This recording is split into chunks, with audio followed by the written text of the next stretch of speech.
All right, everyone, we're back, and we've got a dear friend of mine, and he was a teammate of mine for 3 years at Center Grove High School, Brandon Heffner. Brandon, first of all, thanks for coming on. Just to intro you, you're a junior at Marian University, which is located in Indianapolis. You were the 2021 IHSA team state champion as a part of Center Grove's team. You were just recently here, the 2023 Crossroads League named to the all-conference team. You were also the individual champion of your conference, the Crossroads League Conference, and the team champion, which earned Marian and yourself a trip out to the national championship. Brandon, thanks for coming on. If you want to just talk about kind of the season, obviously, seemed like a very good one for yourself and the team. So if you want to just talk about how it went from your perspective and some highlights and just break it down for us. Yeah, I think this season we had a lot of highs and lows as a team. We clicked a little bit here and there as a team where we'd have 4 or 5 guys that would put up some good scores. And then we also had some times where it really felt like, we kind of were a little doubtful of how the rest of the season was going to go based off of tournaments. But I think we were pretty successful, obviously getting our conference team the win at the end of the season, which led us to the national championship, which was pretty much our main goal of the entire season. Yeah, and I know we talked about this in the waiting room here, but kind of our goal with starting this podcast was just to get information out to people and like learn and grow the game of golf. And we've had the chance to speak to a couple Division I golfers, a Division II golfer.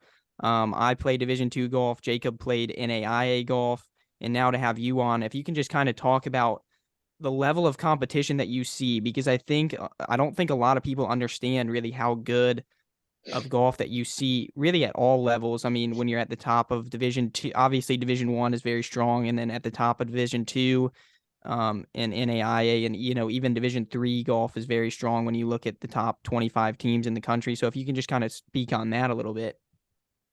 Yeah, so being at Marion and part of the Crossroads League team conference, we are actually kind of one of the weaker conferences for NAIA golf. So when we're in conference play, there's sometimes where you kind of see maybe some guys that aren't really scoring the ball very well. I mean, I've had my fair share of those rounds, a lot of inconsistency. But then I've also played with a lot of the better teams, where pretty much those guys are all ball strikers, getting the ball in the hole and very minimal shots and hitting it miles past me. And yeah, I think every level of NAIA, you can pretty much see the top dogs and see some kids that maybe had not played golf as much. But yeah, there's definitely a lot of really good players that I've played against, and yeah, that's kind of what my take is on where I I'm would at. probably I would probably agree there. I think like you're top of the line in each division. It's not that their good golf is that much different than a D1 golfer. Like there's NAIA guys that they'll go out there and I mean they'll blitz a D1 player for his money in a fun round or whatever. But I think Hmm. it's the separation between the bad rounds because like your Division I bad round they'll scramble around, shoot 75, 76, 77. Whereas I can speak for myself. I played in AIA. My bad rounds were mid to high 80s out there in bad weather and tough courses. And like, in I saw a tournament one time where people were in the hundreds. So like, Hmm. there's some really bad rounds, and I think that's the separation level is kind of like the floor is a lot lower than really the ceiling is about the same level. So Yep, yep. And I've actually been able to play against and watch and had a teammate of mine who has transferred to the highest level of Division I golf you can play. I had a teammate named Jay Williams who was probably a top 10 player in NAIA who eventually switched or transferred to Louisville for his 5th year. And then I have played against a guy who was number 4 in the nation for NAIA. And it is kind of night and day watching those guys play compared to people who are maybe 300 in the NAIA. A mhm. lot of the times those guys don't miss. And when they are missing, they still uh, save a lot of good scores and, are around par still. I mentioned a second ago that I played NAIA 1 year in college. I was up at IU South Bend. We were in Chicagoland Conference. But I know someone, he's from where I live, who played at Marian. This would have been like 5, 6 years before you. His name's Clayton French. Um, they were successful when he was there. They were going to the national championship, competing at the highest levels of NAIA golf. I was wondering like what your typical schedule looks like and as far as practice goes, as far as preparation goes, compared to like maybe what I went through. So if you kind of break down like leading up to a tournament, say 2 or 3 days before a tournament, what are you doing to prepare and like where do you think the difference is there between like your really good teams and your teams that are kind of middle of the road? That's a pretty good question because our coach is pretty laid back. He lets us do a lot of what we think we need to do to prepare. But he really likes to see us get out and play a lot of holes, not really spend a lot of time beating balls, especially for kind of our group on our team. We get pretty concerned with how we're swinging it and how the way the ball is flying, where he really wants us to go out and play and just react to what we got and just kind of build as much confidence as we can going into each tournament. But there really hasn't been one thing that we've kind of done specifically before every tournament, and that might be different for other teams. Um, but yeah, I think our team is pretty laid back as to what our practice schedule is like and leading up to tournaments. That's pretty interesting because whenever I was at IU South Bend, I mean, we would get there at like 2:30, 3 o'clock. And I mean, most of our team was there until like 9 because we'd get there, we'd hit short game area, we'd hit putting, we'd hit range. We kind of had like a rotation. You had to get certain things done on the putting green. You had to get certain things done at each station, and then you could go play 9 or 18 depending on how much time you had left. But it it's kind of interesting how like that strict practice regimen maybe didn't work, whereas your coach is more laid back, wants you to just go play golf, where that works. So, um, and I think it depends on the golfer too, as always, but Hmm. that is quite kind of interesting. Yeah. Now, Brandon, as I previously mentioned at the beginning of the month, you won your conference championship with scores of 70, 78, 71. So that was a +3 total, and it gave you a 4-shot victory. Was there anything in your game that you felt like was able to propel you to that win, or maybe a mindset shift that you felt like you clicked into a zone you've never been in before that enabled you to get that win? Yeah, for sure. I mean, that's actually my very first tournament I've ever won in my whole entire career playing golf. And leading up to it, I was pretty doubtful. I mean, obviously, before the round started, I had all the confidence in the world. I was just ready to go out there and give it my all. But, the first, probably the 2 or 3 tournaments before that, I was really, really struggling and was trying to kind of like put something together. I was kind of at a loss. But pretty much before uh, the tournament, our coach told us like nothing that has happened before this matters anymore. Like this is if we win this tournament, we're gonna go to the national championship. If not, so be it. We're gonna give it our all. But yeah, I went out there and pretty much before I hit my first tee shot, I was like, nothing else matters up to this point. Um, whatever happens, my family's still gonna love me. God's gonna still love me. My friends are still gonna think the same of me. And I just went out there and played pretty free and trusted a lot of my shots and grinded over the bad ones and put together some good scores in some pretty tough conditions. I find Yeah, that I mean, kind of interesting too because I've my best high school round I remember was I was struggling all year my senior year, like just hitting the ball well, just couldn't score.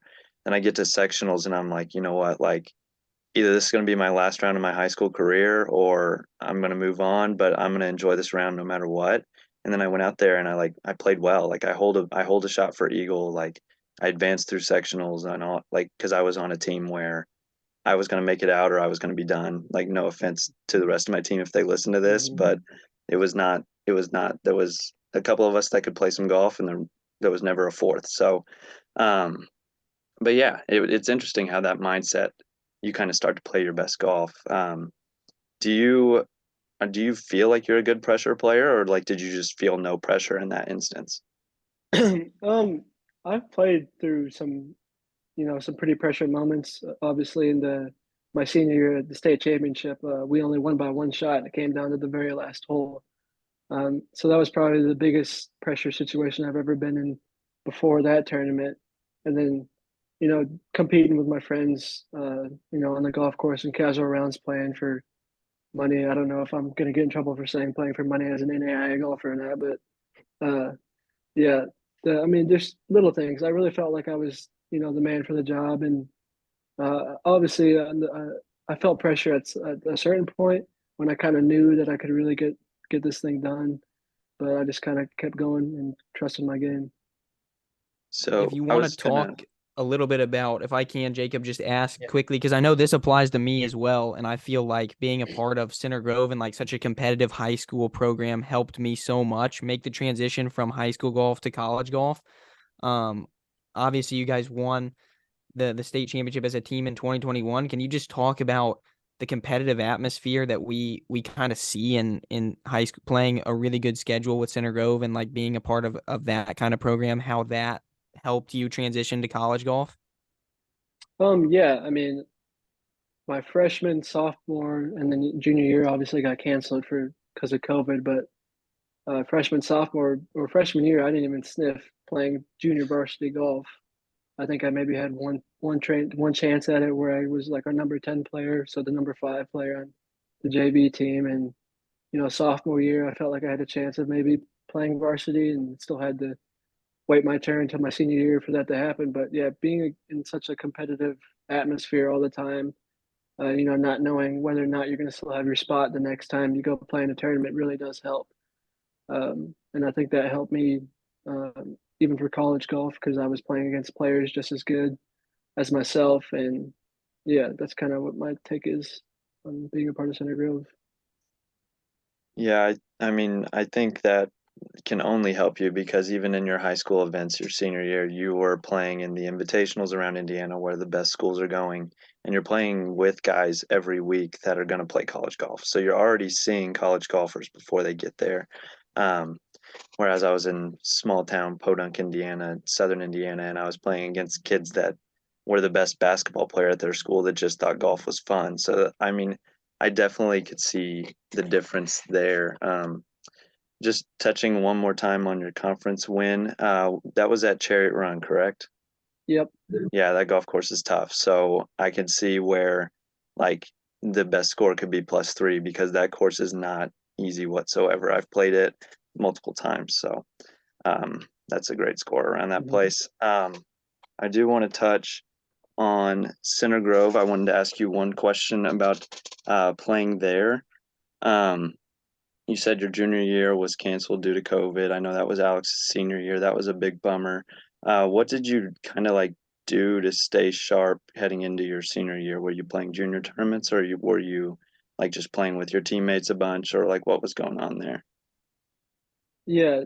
So pretty much the before COVID hit, all winter and stuff. I know Alex and me were all we're practicing at this golf course called Southern Dunes. That was kind of where we hit in the hitting bays over the winter, and then the weather started to break a little bit, and then COVID hit. But after COVID, uh, I played in as many junior golf tournaments as I could through Golf Week or Indiana Golf, and I think that helped me propel myself as a player and kind of get me on the radar for colleges that I was looking at going to play for. Um, I do want to ask too, what separated Marian from the other schools that were recruiting you? Was it like their academics? Was it close to home? I mean, honestly, I really didn't get looked at by many other schools. Hmm.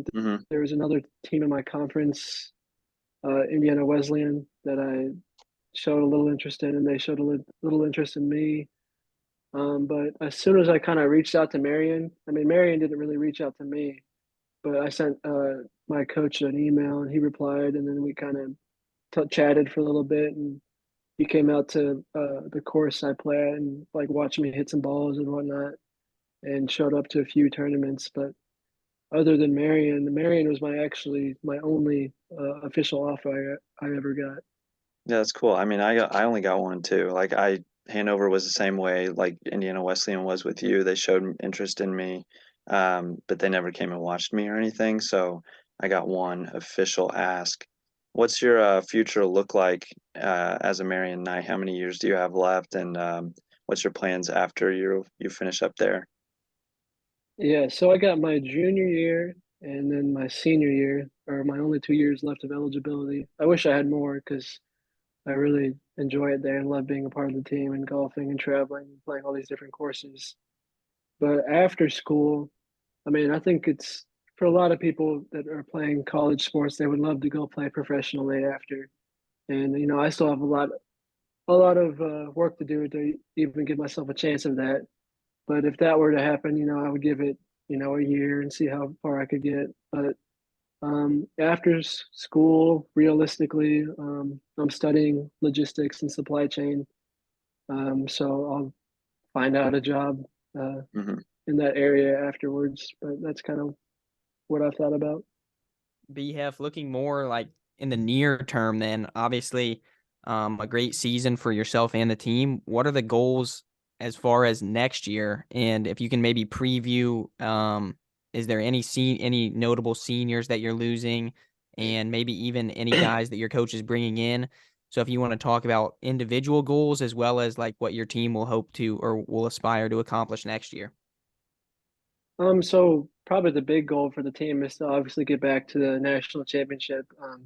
It kind of stung the way we finished at the national championship after getting such a big win at conference. But we're really not losing a whole lot. We're losing two seniors. One of them was a big part of our team all year. So we'll lose him. And then we're bringing in two freshmen that I know of. We might be having a third. But there's two players we're bringing in, I think, can bring a lot to the table and, push the players that are already on the team to keep getting better. But individually, I set three goals this year, which was to win a tournament, to get all conference, and to have a scoring average of 75 or better. And I attained two of those goals. In So the I kind same of have week. thought about, yeah, yeah, in the same week, pretty much. Um, but I haven't really thought about what's next of what I want to see myself accomplish. I don't know if I should change, winning one tournament to two tournaments or being an All-American or being the conference player of the year.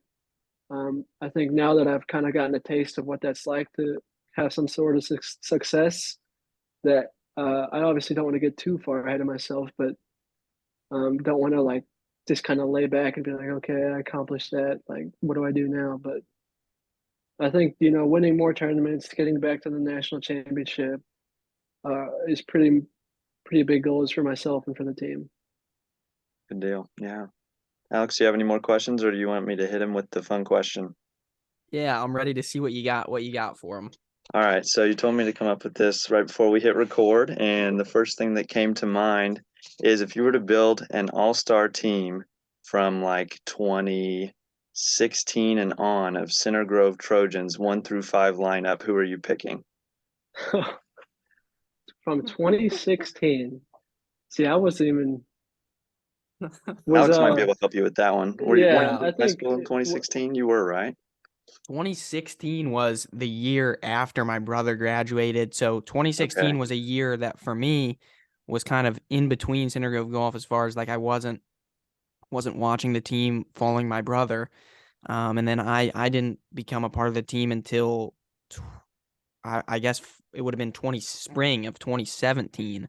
Okay, then do So that team and on to like your senior year, Brandon. Do those teams. so so pretty much from you're saying from my senior year to To Alex's like freshman year. okay. So that okay. So Shepard and Gillard are on that team, Gene's on that team. Okay, so I'd probably put Gillard at number one, I guess. Noah Gillard. Uh, Sam Gene at number two. Ethan Shepard at number three. There's some good players on that team. I know you're not gonna necessarily upset anybody, but you're gonna have to leave Yeah. somebody off. Yeah. I'm trying to remember because it's hard to argue against the team that won in 2017 just because of the records that were set. I mean, you had Yeah. Gillard and Gene, I believe, shoot 66 in the final round. I mean, they shot something crazy that final round. Like, I don't know if that'll ever be broken or if it's been even close. If it's been close. Yeah. I think senior year Alex Heck deserves a spot on that team, on He the was playing All-Star some team. golf. Yeah. And somebody else is a senior. That's a tough question I know, from Jacob. Because Yeah, Luke honestly, that was the DeHaven, toughest fun question I've asked. yeah. The rest of them are like, That who's was your the main toughest one. foursome? It's just boring. Luke DeHaven, and it's honestly between Luke DeHaven and Sam Slaughter in that fifth spot I at met, their highest peak I think I in their senior met year. Luke at Southern Masters at Sultan's Run, and I remember like being blown away at like how hard he hit the ball for like, I mean, I was 5'3" and skinny, and so I was hitting it like 220, 230, and he was just flying my ball. So I was like kind of shocked at how hard he hit it. Yeah. But I think I'm gonna go with senior year Sam Slaughter as the number 5 for that All-Star team. I like it. He brings a lot of confidence and flair to that fifth spot, and I think he can lead the Trojans off to a good start. So part two of that question is how much does that team win state by to the other schools all-star teams? To the other schools All-Star teams. Well, Wow. then you got some other good high school teams. If you put all the All-Star teams together, I think Center Grove gets it done by 5. Yeah, it's gonna be close. Yeah. BF, before we close, I'm going to ask the generic fun question then. So including yourself then, dream foursome and where are you playing? Which golf course? Any golf course with anybody. Any golf course with anybody. I don't think it'd be like any like big time celebrities. It'd probably be some friends close to home that I'd go play around at True North in Arizona. And it would probably be Sam Slaughter, Taven Jackson, and give me Alex Heck in that group too.